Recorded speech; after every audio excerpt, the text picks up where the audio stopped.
한동훈 전 대표고요. 저희 뉴스탑10 방송 직전에 국민의힘의 당무감사위원회가 한동훈 전 대표의 가족과 연루됐다는 의혹이 제기된 이른바 당원 게시판 논란에 대해서 조사 결과를 내놓고 이거를 윤리위에 넘겼습니다. 화면부터 만나보겠습니다.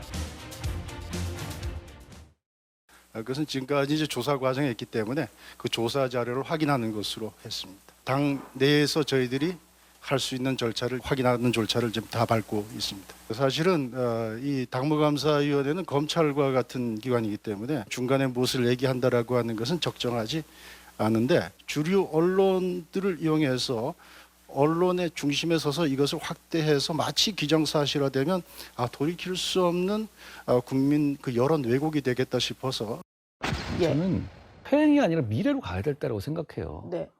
그리고 그냥 저를 찍어내고 싶으면 저를 그냥 하시죠. 그럼 될 것 같아요. 네. 뭐 다른 사람들을 이렇게 뭘 이런 식의 분위기 만들어서 당을 우스운 당으로 만들지 말고. 오늘 당원 게시판 논란에 대해서 아예 국민의힘 당무감사위는 한동훈 전 대표 가족으로 의심되는 사람들이 어떻게 누구를 비판했고 어떤 문구로 했는지까지 조목조목 다 써놨더라고요. 문제 계정이 한동훈 전 대표 가족 명의와 동일하고 전체의 87.6%가 단 2개의 IP로 작성됐다. 한동훈 전 대표의 관리 책임이 확인된다라고 하면서 이걸 윤리위원회에 넘겼습니다. 여기까지가 저희 뉴스탑10 직전에 당무감사위에 발표했다면 조금 전에 한동훈 전 대표가 한 라디오 방송에 출연해서 여러 가지 입장을 낸 것 같아요. 제가 한번 읽어보겠습니다. 가족이 쓴 사실을 나중에 알았고 저와 제 가족들에 대해서 욕설 게시물이 뒤덮였다. 가족들이 당원 게시판에 반박 게시물을 올린 거라고 얘기를 했고요. 예. 당시에는 가족들이 게시물을 쓴 사실을 알지 못했다. 정치인이라 일어난 일이다. 저를 비난해달라고 했습니다. 이현정 의원님. 네.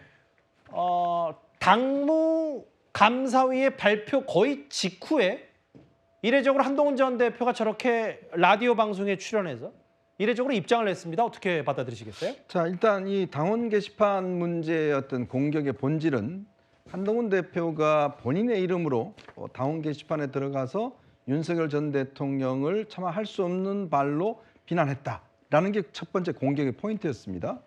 자, 그런데 오늘 당무감사위원회 조사 결과 한동훈 전 대표가 직접 썼다는 글은 없다는 것으로 지금 드러난 거 아니겠습니까? 당시에 뭐 팔동은 그래서 사실 한동훈 대표가 73년생인데 이 74년생 한동훈은 여기 없다라는 게 이제 확인이 된 거 아니겠습니까? 다른 사람이 닉네임을 한동훈으로 해서 썼다라는 것이고요. 자, 그게 이제 됐던 것이고 그 공격에 그동안 그렇게 한동훈 본인이 그렇게 썼다라는 거 이제 그거에 대한 것들이 이제 허위라는 게 밝혀진 것이고요. 예. 또 두 번째로는 당원 게시판에 일단 가족들이 글을 썼다는 거죠. 그건 이제 한동훈 대표도 인정하는 부분입니다. 예. 자, 당원 게시판은 기본적으로 당원이면 익명으로 들어가서 누구나 글을 쓸 수 있는 곳이에요. 자, 그러면 가족들이 이걸 썼다는 게 이게 어떠한 윤리적과 당의 문제가 됐는지 전 잘 이해를 못 하겠습니다. 왜냐하면 만약에 제가 이 방송을 하고 있는데 예. 제 가족이 이 탑10에 댓글을 쓴다? 그게 문제가 될 수 있을까요? 그리고 더군다나 여론을 왜곡했다고 이야기를 하는데 당시에 이 글을 올린 걸 보면 대부분 언론의 기사나 사설이나 칼럼 등을 올렸습니다.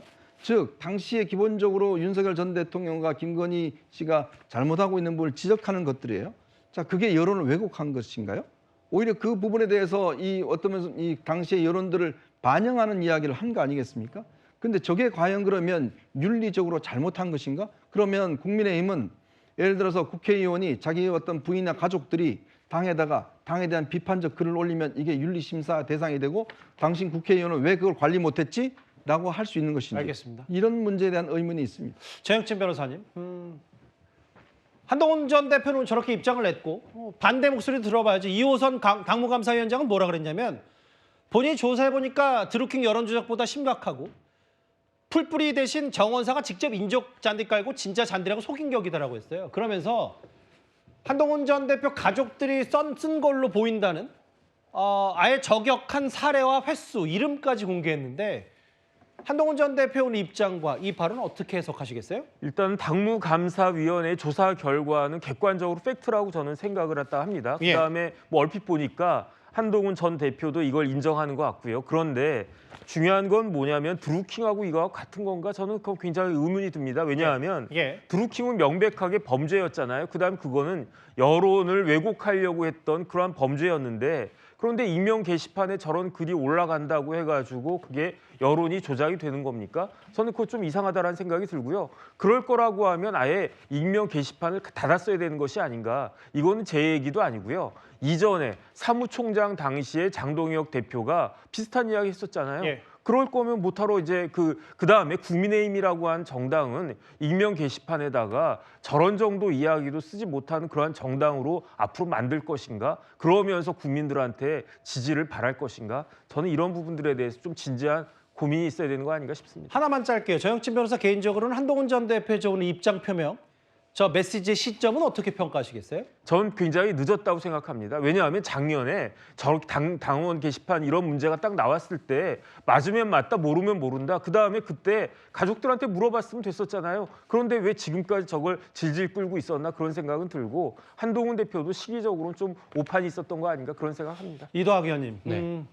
일단 당무감사위가 윤리에 넘겼고 아직 윤리위원장이 누가 될지 모르겠는데 이렇게 되면 징계 수순이 될 가능성이 높고 그럼 공은 장동혁 대표에게 넘어갔단 말이죠. 어떻게 그렇죠. 전망하세요? 장동혁 대표는 한동훈 대표가 그냥 본질적으로 뭐 싫어서가 아니고 정치적으로 이미 너무나 많은 다리를 건너왔습니다.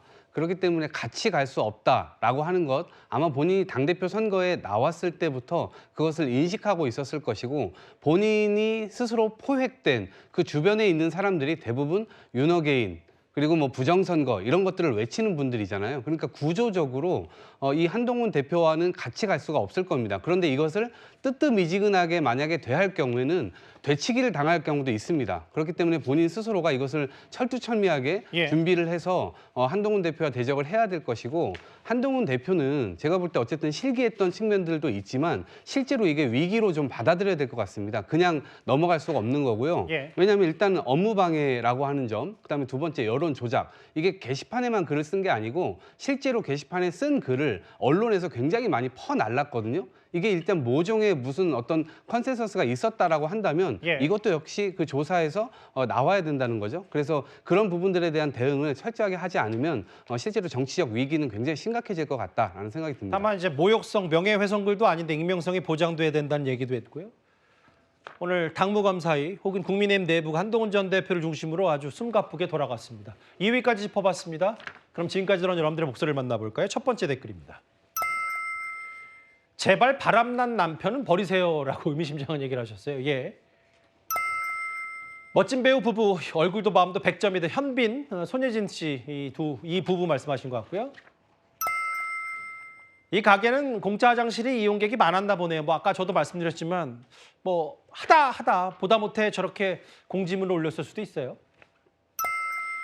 핵심 문제는 바로 다음 날 바로 1억 수수 의혹 단수 공천이 됐다는 사실이라고 말씀하셨고요. 마지막 보겠습니다. 사과의 진정성을 앞으로도 지켜보겠다. 댓글 5개 모두 감사드립니다.